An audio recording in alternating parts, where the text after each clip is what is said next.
Gall stones problem తోటి కనిపిస్తారు.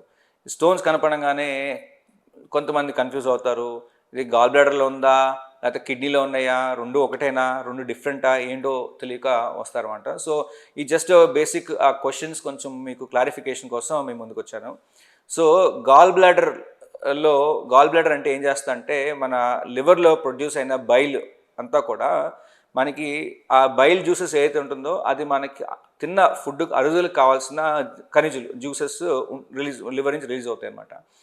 కానీ మనం 24 గంటలు తినం కాబట్టి మిగతా టైం అంతా కూడా ఈ బైల్ లివర్లో ప్రొడ్యూస్ అయిన బైల్ అంతా కూడా ఈ గాల్ బ్లాడర్ లాంటి సంచిలో, లివర్ కింద ఉండే సంచిలో స్టోర్ అవుతుంది అనమాట.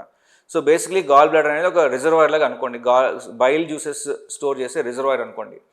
సో మనం ఎప్పుడైతే ఫుడ్ తింటామో గాల్ బ్లాడర్ కూడా కంట్రాక్ట్ అయ్యి దాని నుంచి జ్యూసెస్, లివర్ నుంచి వచ్చే జ్యూసెస్ వచ్చి చిన్న పేగులోకి వచ్చి మన ఫుడ్కి తోటి మిక్స్ అయ్యి అరుగుదలకు హెల్ప్ చేస్తారన్నమాట.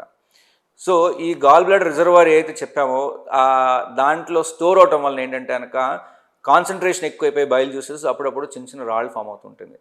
రాళ్ళు ఫామ్ అయిన ప్రతి ఒక్కళ్ళకి మనం ఆపరేషనో లేకపోతే ఏదో ట్రీట్మెంట్ చేయాల్సిన అవసరం లేదు.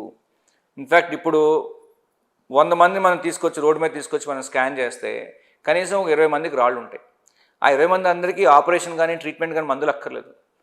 ఈ రాళ్ళు ఎప్పుడైతే కనుక బ్లాక్ చేసి గాల్ బ్లాడర్ని వాపు కాజ్ చేస్తుందో అంటే ఇన్ఫ్లమేషన్ వస్తుందో అప్పుడే మనం సర్జరీ గురించి ఆలోచించాలి. ఈ రాళ్ళు సైజు నెంబర్తో సంబంధం లేదు. కొంతమందికి 50 రాళ్ళు ఉండొచ్చు, ప్రాబ్లం లేకపోతే ఏమి చేయాల్సిన అవసరం లేదు. అలాగే సైజు 2 సెంటీమీటర్లు ఉంది, అమ్మో పెద్దగా అయిపోయింది, అంతకుముందు 1 సెంటీమీటర్ ఉంది, ఇప్పుడు 1.5 సెంటీమీటర్ అయింది, రాయి పెరిగిపోతుంది చేయాలంటే అవసరం లేదు.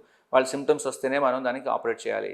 దానికి ఆ సిమ్టమ్స్ ఏంటంటే పొట్టలో నొప్పి రావటము, కామెర్లు, జాండిస్ రావటం, ఆర్ వామిటింగ్ కానీ, ఫీవర్ రావడానికి లక్షణాలు వచ్చినా, ఆర్ టెస్టులు చేసినప్పుడు రక్త పరీక్షల్లో లివర్ టెస్టులు పెరిగినా, ఆర్ అల్ట్రాసౌండ్లో గాల్ బ్లాడర్ చుట్టూ వాపు కనిపించినప్పుడు జనరల్గా అప్పుడే మనం గాల్ బ్లాడర్ ఆపరేషన్ సజెస్ట్ చేస్తాం.